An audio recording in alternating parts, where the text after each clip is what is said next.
सच्चिदानन्दरूपाय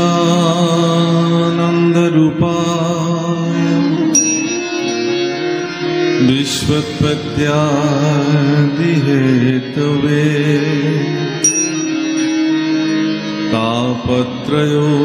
विनाशाय श्रीकृष्णाय वयं नमः।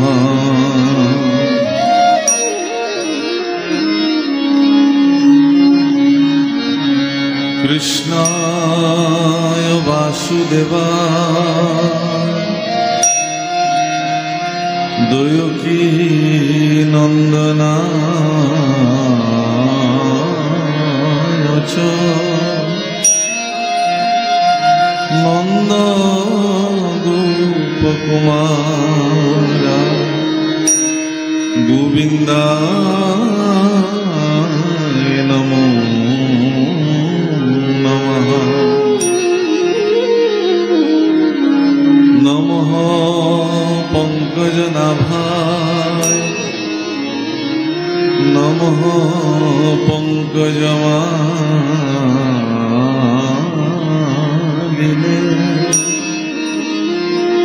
नमः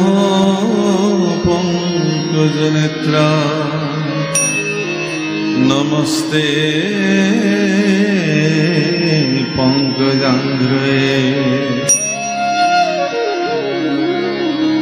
वसुदेवं सुतं कृष्णं कंससानुरमर्दनं दैवकृदयानन्दं कृष्णं वन्दे जगद्गुरुं।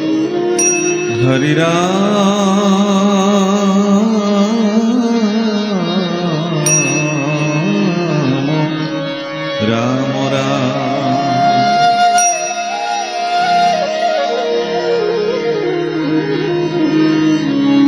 मूकं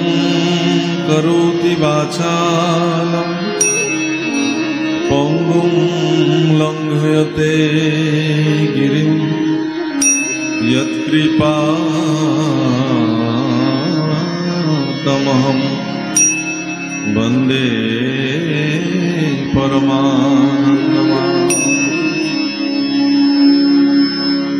त्वमेव माता च पिता त्वमेव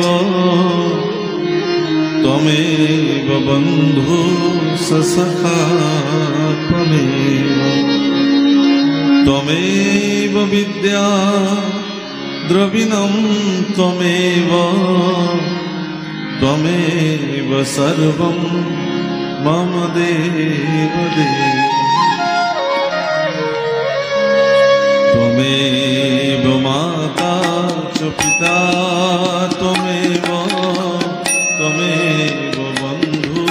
सखा त्वमेव विद्या द्रविणं त्वमेव त्वमेव सर्वं मम देवदेव। त्वमेव सर्वं मम देवदेव त्वमेव सर्वं मम देवदेव। यन्मण्डलं दीपिकारविशालं रत्नो प्रभं तीव्रमनादिरूपं दारिद्र्यदुःखभयहरणं च पुनातु मां तच्छवितुर्वरेण्यं पुनातु मां तच्छवितुर्वरेण्यं पुनातु मां तच्छवितुर्वरेण्यम्। वंशाकल्पतरुभ्यश्च कृपा सिन्धुभ्यैव च पतितानां पावनेभ्यो वैष्णवेभ्यो नमो नमः। जय गुरु शंकर সর্বগুণাকর যা কেৰি নাহিকে উপাম তুহাৰি চৰণ কৰেণু শতপুতি বাৰে কৰো প্ৰণাম শংকৰ মাধৱ ভেদ ঈশ্বৰ গুৰু নাহি দুই টুপৰ দুহান নামক কীৰ্তন কৰিয়া কৃতকৃত্য হয়ে নয় তোমাৰ চৰণ সেৱাৰ গোবিন্দ নজানো একো উপায় যিমতে সেৱাত ৰহিব কৰোণা কৰিতে হৰি যোৱাই পৰম সেৱাৰ স্থলীৰ কৃষ্ণ সূৰ্য নাম সমাজৰ দ্বাৰা আয়োজিত এই মহাপাল নামৰ পবিত্ৰ প্ৰাংগণত আপোনা সজ্জনসকলৰ শ্ৰীচৰণত আমি অভাজনে কোটি কোটি প্ৰণাম নিবেদন কৰিছোঁ সমস্তজনে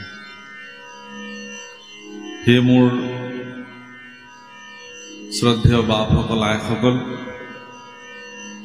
ভগৱন্ত পুৰুষৰ কৃপা যেতিয়া সৰুগত হয় তেতিয়াহে এনে মংগল অনুষ্ঠান আয়োজিত হয়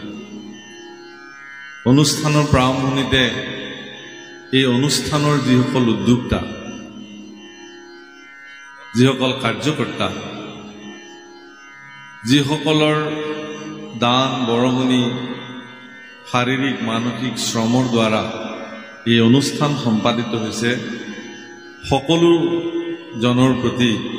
আমি কৃতজ্ঞতাৰ সেৱা নিবেদন কৰিলোঁ আমাক আজিৰ এই অনুষ্ঠানত কৃষ্ণ কথা কোৱাৰ সুযোগ দিয়াৰ কাৰণে আমিবিলাক বহুত ভাগ্যশালী বিশেষকৈ আমি উত্তৰ পূৰ্বাঞ্চলৰ লোক মহাপুৰুষ শংকৰ মাধৱ হৰি দামোদৰ এই চাৰি গুৰুৱে এইখন পবিত্ৰ ভূমিক আৰু অধিক পবিত্ৰ পাৱন কৰি তুলিছিল বৈকুণ্ঠত দেৱতাসকলে অত্যন্ত গুপুতভাৱে পেৰাত বন্দী কৰি ৰখা হৰিনামক মহাপুৰুষ কৃপালু গুৰু শংকৰে ধৰাধামলৈকে বোৱাই লৈ আহিছিল তাকে আমি পুনতে স্মৰণ কৰিছোঁ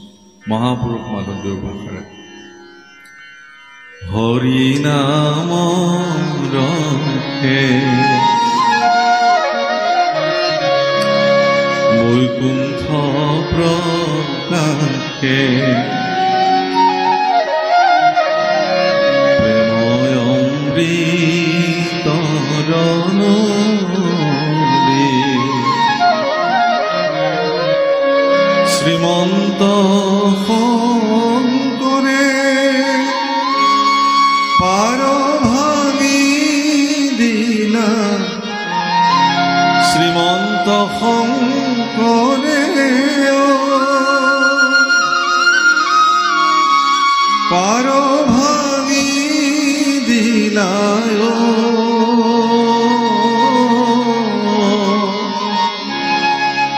বহে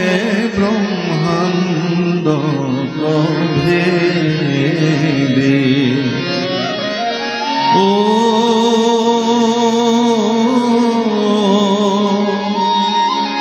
বহে ব্ৰহ্মাণ্ড ভেদে গোবিন্দৰ প্ৰেম অমৃতৰ নদী বহে বৈকুণ্ঠৰ বৰা চাৰি পুৰুষাৰ্থ তাহাৰ নিজৰা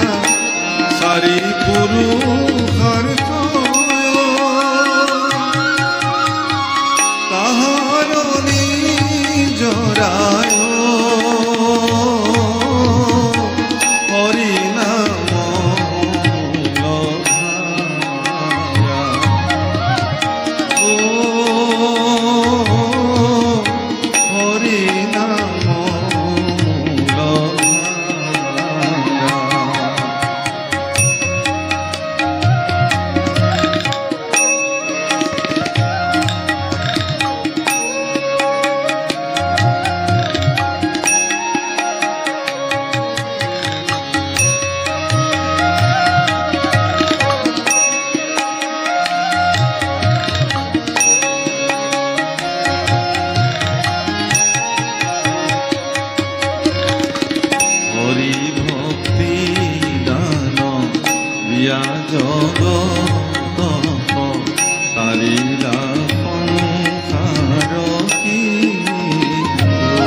তাহান্ত বিনাই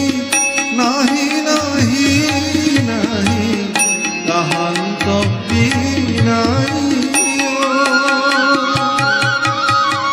নাহি নাহি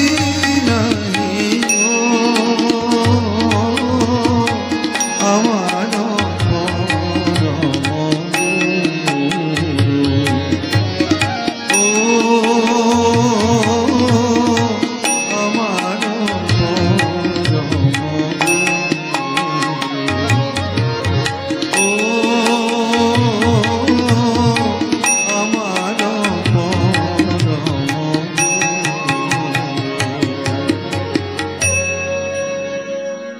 হীরা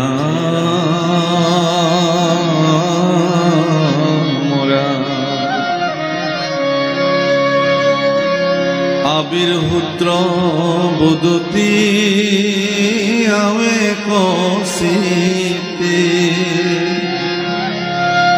ও শুনিও কমহার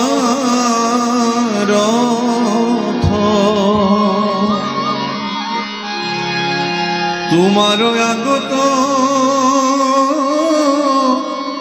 করিব বেকত পৰম সুগম পথ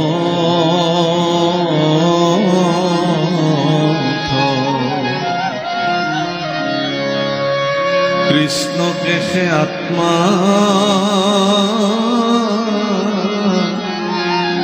ঈশ্বৰ বুলিয়া ও ধৰিছে যিটো ভকতে তাকে সে পৰম সুহৃদ বুলিয়া মানিবে মনে সত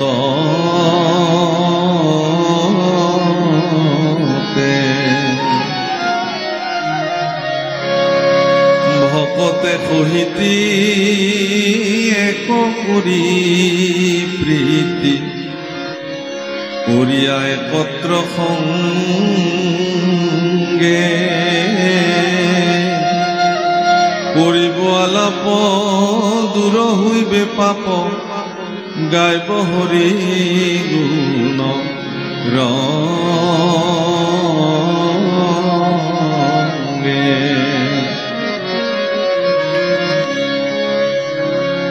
নগৰাকী সিদ্ধ পুৰুষ পৃথিৱীলৈকে আহিল কবি হবি পিপ্পলায়ন প্ৰবুদ্ধ আবিৰ্ভূত্ৰ দ্ৰমিল সমহ কৰভাজন প্ৰমুখ্যে এই নগৰাকী সিদ্ধ পুৰুষে আহি মহাৰাজ নিমিৰ ৰাজসভাত উপস্থিত হ'ল আৰু মহাৰাজ নিমিয়ে তেওঁলোকক 9টা বিশেষ প্ৰশ্ন নিবেদন কৰিলে আৰু সেই প্ৰশ্নসমূহৰ যথোচিত 9গৰাকী সিদ্ধ পুৰুষে উত্তৰ দিবলৈ যাওঁতে আজিৰ যিটো অধ্যায় আমি ইয়াতে ৰেকৰ্ড কৰিছোঁ ইয়াত আবিৰ্ভূত্ৰ নামৰ সিদ্ধ পুৰুষগৰাকীয়ে ভক্তিৰ অত্যন্ত সুগম পথ এটি তেওঁ নিজ মুখে ব্যক্ত কৰিছে আৰু এইটো ক'বলৈ যাওঁতে প্ৰাৰম্ভণিতে আবিৰ্ভূত্ৰ নামৰ সিদ্ধগৰাকীয়ে বহুত এটি গুৰুত্বপূৰ্ণ কথা উল্লেখ কৰিছে কৈছে যে কৃষ্ণকে আত্মা ঈশ্বৰ বুলিয়া